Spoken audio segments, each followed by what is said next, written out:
Hello, Suman, and thank you for taking the time out for chatting to us about your role as a judge on the British Conveyancing Awards of 2024.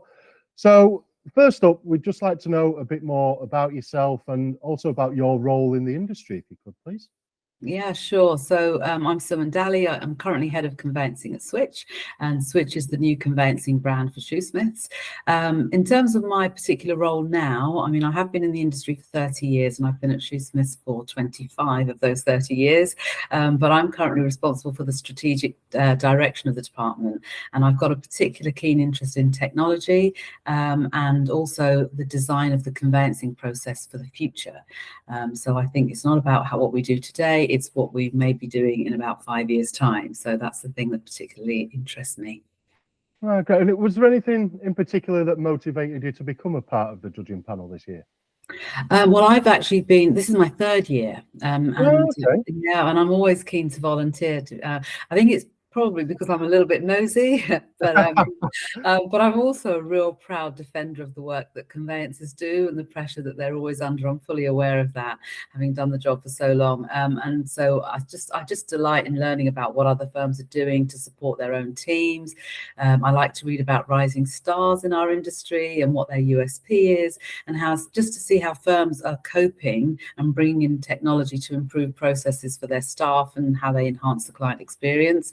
I'm just intrigued to understand how people can piece it all together, because there's a lot of information out there at the moment, and how what they're doing with it and how they're piecing it all together to try and make a difference. Very good. And I'm guessing you've already seen all the entries of this year. Is there anything that sets people apart? What have been the impressions of the caliber of the entries for 2024? I think, as ever, the caliber has been really, really good. And but this year, I think what was really good, I was so glad to see that more firms are entering, and that the BSA is not seen as a playing field just for the big players. It was really good to see some new names appearing and smaller firms, particularly those with a really good kind of strong regional and local reputation, and it was good to see lots more sort of variety there coming through. The BCA awards really do focus on individual merit and the ability to demonstrate that any firm could satisfy the criteria, and hopefully, given we've had a much broader mix this year, more and more firms are realizing that and seeing that and coming through. Very good.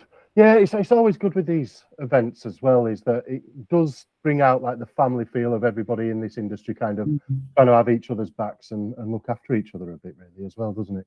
Yeah, and I'd like to see that everybody feels part of that community and don't just think, well, that's just the forum for the big players, because it's not. And having read the submissions, it's really, it's down to what individuals bring to the party and in their particular world. And there's lots of firms doing lots of really good work. So yeah, it's great to be part of it. Very good. And is there any big themes that have caught your attention about the submissions this year? You mentioned tech innovation at the start of this chat. Is there anything else that you've seen, such as like customer service or ESG and things like that? Yeah, I think if I was going to rate the themes in order, I think first place, client experience still seems to be coming up on top. Lots of evidence to show that client experience is the one thing that everyone states is their key differentiator, all about the way in which they serve their clients. So there was lots on that. Tech and workflow efficiency, inevitably that's come up as well, and it's probably the next big theme, both from the client user experience and the staff perspective, because I think that's really important. And you can see that firms genuinely are want to simplify the process for their staff. And also, I think more and more firms are looking at the digital journey for their clients, and they're taking on board all that's out there and supporting the industry, probably more so than perhaps previous years. I think previous years it was kind of crisis management, but now we're actually seeing people trying to redesign how they deliver.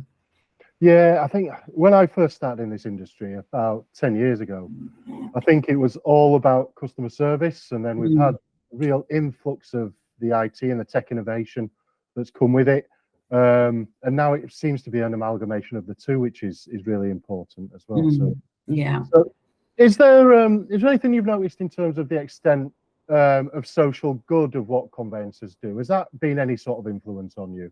So the things like basically helping people make the biggest financial outlay that they're ever going to make, and is it trying to make it more of a comfortable experience for them? Is that something that has always been embedded in what you do and why you do it?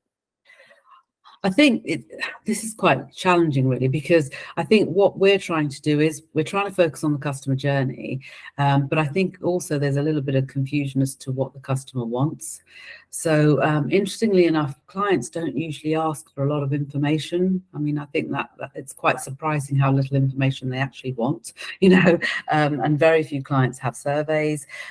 So from a conveyancer perspective, it becomes quite challenging because obviously we're dealing with a lot of information, and it's how we then kind of create the client experience. So we give the client what it is that they ought to know, and perhaps what we think that they should know, but it's a question of whether they then read that information.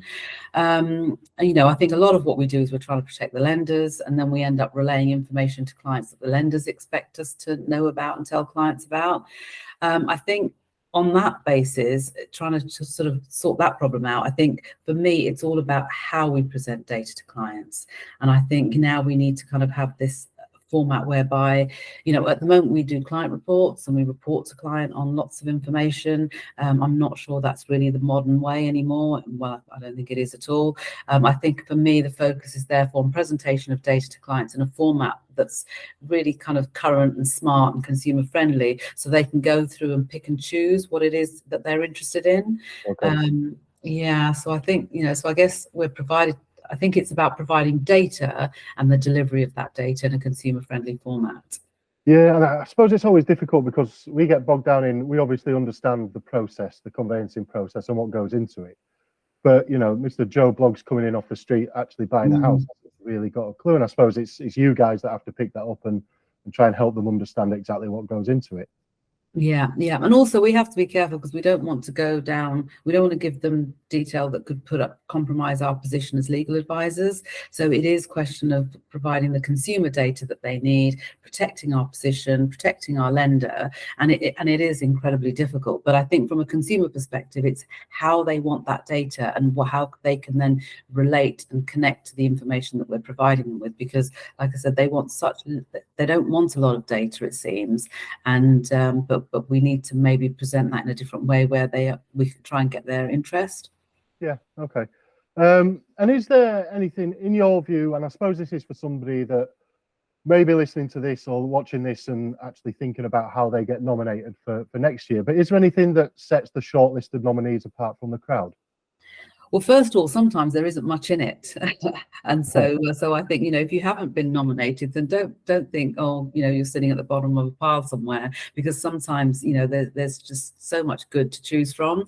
But other times you can see where people have actually really achieved something amazing in that particular year, and they've gone all out to be leaders in that particular category, and they've kind of brought in dramatic change, and that's always very exciting to see.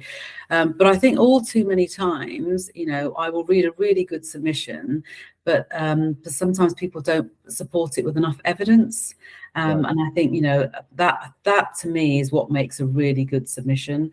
The firms that do well are those who are kind of who've got the evidence, they've actually achieved something, they've gone out to do something different, and then they put together a really detailed submission, and you can see they've been proactive, but then they've backed it up with examples and evidence and testimonials, and that's what makes a really interesting read, and you can see exactly what they've done, how they've done it, and that I think is really important. I think where firms are marked down is when they haven't provided any evidence, and they've just sort of made statements, and unfortunately as a judge that makes it quite difficult for us to score.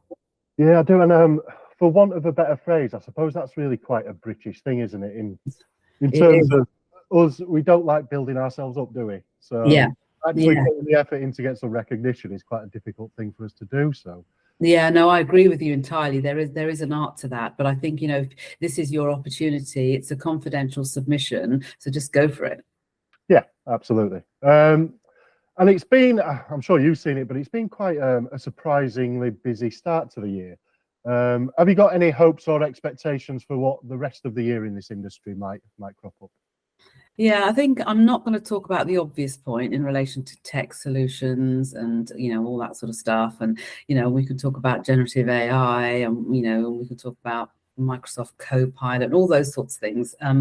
We could talk about upfront information. I'm not actually going to talk about that. I think for me, I think we need to go back to basics a little bit. I think in terms of the market and in terms of what we do and what we can influence directly, I think let's start with the market. I think everybody just wants the market to behave itself. We haven't had a consistent year in terms of number of transactions and, patterns for quite some time now. And I think if we could have a consistent year, whatever that means, whatever level of consistency that is, then that will create some sort of level of certainty for everybody. And that will really help leaders in our business with planning and budgeting and all that sort of stuff, when we haven't had that for a while.